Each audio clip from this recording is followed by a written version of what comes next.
Welcome to High Value Blueprint, where bold ideas meet real talk. Today, we're breaking down a controversial Kevin Samuels moment that's sparking debate across the timeline. Let's unpack it, challenge the narratives, and uncover the real truths behind the conversation. She's old school. Hello. Hey, Kevin. How are you? I'm good. How are you? Good. How old are you? 29. Good. Mother, daughter. What do you got for me? Okay, so we were raised, it's four of us, so it's on my mom's side anyway. So we were raised with just one parent. Okay. And I'm third in that order. Okay. So, but all of us are back to back, though. So my oldest sister is 3 years older than me. Second oldest sister is 2 years older than me. And I'm 2 years older than my youngest sister. So it's 4 daughters? Mm-hmm. Yeah. So Okay, go ahead. So yeah, she was a single parent up until I was in 5th grade. Sorry.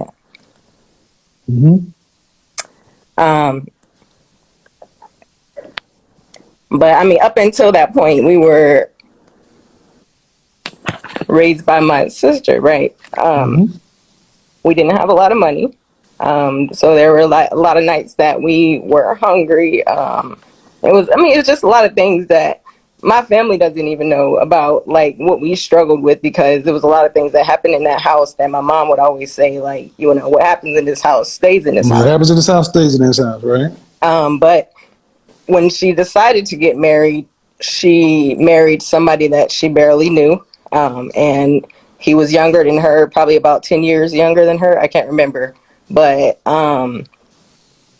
he molested us. And she stayed married to him for 10 years. So after, and she knew about all of it. Knew about it. We would tell her, these things were happening, and she would say things like she's going to talk to him. Never anything like legal action or whatever. So when I got to 12th grade, I was fed up. I graduated high school.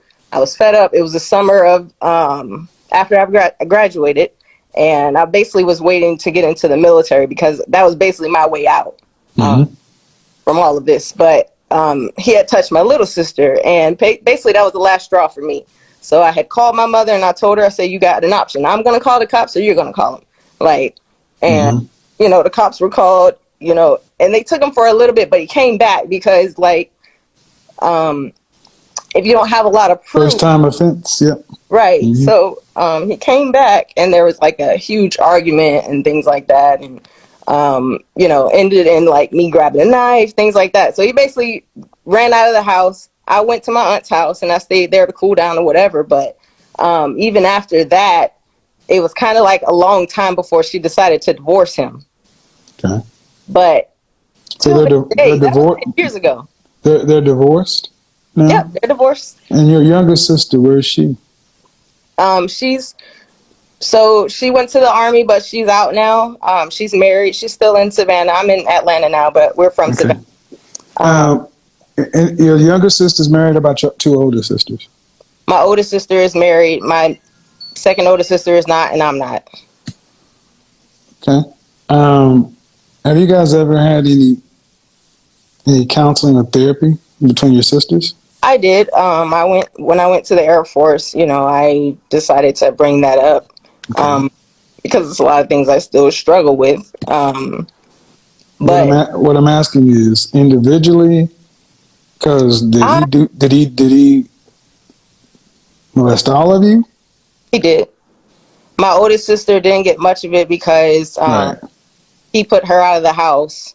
So most likely to defend herself. So what is your relationship like with your mother today? I literally just recently removed her from my life. And it's only because you can't have a conversation with her to tell her the truth about how damaged mentally how much damage that caused for us mentally till this day. And the fact that was 10 years ago and it still bothers us, that's not a conversation that she can handle. She can't, well, I mean, and I'm not going to make any excuses for it, but the first person is the person I'm talking to now. Intensive therapy for all this trauma. I mean, individually and group, because your siblings are one thing. Your mother, if you say you went to your mother and she didn't do anything about it, that happens far more often than people want to admit. And Right. but what she's carrying, her guilt, her trauma, you can't change that. You certainly can't make her talk about it. But in order to go forward and have any semblance of a healthy life, I would say that that's something that needs to be priority for you. And if your sisters are married and gone on, they still need to talk to people as well, because that's not something that just goes away. Most definitely. That's different than sister daughter. Um,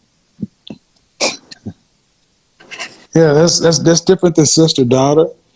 Um, because it's just different. They're different whole scenario. Um, and you said you just cut your mother off about how long ago? That was last month. How old is she? She's 53. Okay, well, she's gonna be around for a little bit. But the person I'm talking to right now, I'm more concerned that you learn how to heal from this trauma. And that's outside of my scope of expertise. This is when I start referring people to psychiatrists and psychologists. But when trauma is there, it needs to be addressed. We can't we can't alpha our way through it. We can't blood and guts our way through it. We can't pray our way through it. We can't Jesus our way through it. We got to sit down and get on somebody. We got to do the work.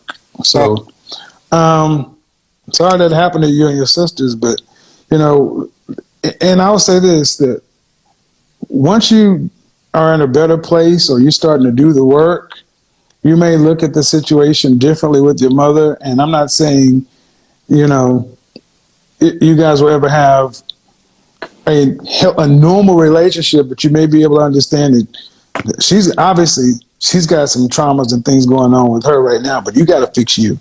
You got to fix you. You got to worry about you before you can worry about anybody else. And if something else happens on down the road, let that happen on down the road. But prioritize your health, your mental health immediately. Can't wait. Okay? Oh yeah, so I get seen. But the thing is, we had a healthy relationship. It was years and years of trying to pray to God to forgive her, and I feel like that allowed. When you say we had a healthy relationship, my mom. Before the molestation or after? After, because definitely, like during it, I definitely hated her. I don't think it's going to be possible to have a healthy relationship after molestation prior to any real healing. Yeah. So what I'm saying is, I tried. Yeah, I get it. Yeah. Try to forgive her. I wouldn't call it healthy, but yeah, it's survival. That's what I'm saying. See, and that's the one thing we got to stop doing in the Black community. We got to stop living in survival mode and get to the heal mode. It's kind of like this is a bad analogy. I'm not trying to minimize the situation, but it's like having a flat tire and then putting on a donut and then trying to drive full speed. Yeah, you can get down the road, but you're not going to be able to do the things you need to do. And because I do have respect for the process and what goes on here, I'm going to go ahead and end this now and definitely recommend therapy. Are you still in the military? No, I'm medically retired. Okay. Well, you're here in Atlanta. I would definitely Google is your friend, but most clinicians offer free initial consultation. Bring you in, sit down with somebody who you feel like you could be comfortable with, and get in there and do the work. Because that's what's going to be required, doing the work. Because you don't want this to pop up in some sort of compulsive behavior, addiction, or anything like that. Because we can't just stuff this stuff down and act like it didn't happen. So, have a good day, man. You too. Bye-bye. Man, this one right here hit different. She's 29, single, still carrying trauma. and you can tell it's deep. She said she's not on good terms with her mom, and that right there explains everything. Because let's be honest, when a woman doesn't have peace with her mother, she's usually disconnected from her femininity. That mother-daughter bond sets the foundation for how she handles conflict, how she loves, and how she trusts men. If that's broken, she grows up thinking vulnerability is weakness, and she wears trauma like armor. Kevin told her something that most women need to hear, but refuse to accept. You can't attract a healthy man from a broken place, and that's the truth. Healing is not about just saying, I'm working on myself. It's about doing the uncomfortable work. Therapy, accountability, forgiveness, discipline. Because no matter how fine you are, no man wants to pay for what your mom or your ex did to you. She kept trying to intellectualize her pain instead of just feeling it. She said she wants a relationship, but her energy says, I don't trust men. And that's the problem with a lot of modern women. They want love, but they fear submission. They want leadership, but they resent authority. Kevin was patient with her, though.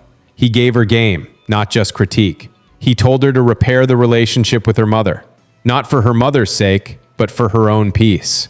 Because until she does that, she's just going to keep repeating the same cycles. Choosing emotionally unavailable men, pushing away the good ones, and confusing independence with healing. At 29, she still has time, but the clock is ticking. Healing takes years, not months. If she starts now, she could still build a family, still have love, still experience real feminine peace. But if she keeps letting trauma drive her choices, she'll end up like the 40-year-olds calling Kevin, still talking about men don't love right, when the truth is they never learned how to love themselves right. So to all the women watching, if this sounds like you, take the advice. Don't argue with the truth. Heal, forgive, let it go. Because no man wants to compete with your past. He just wants peace in his present.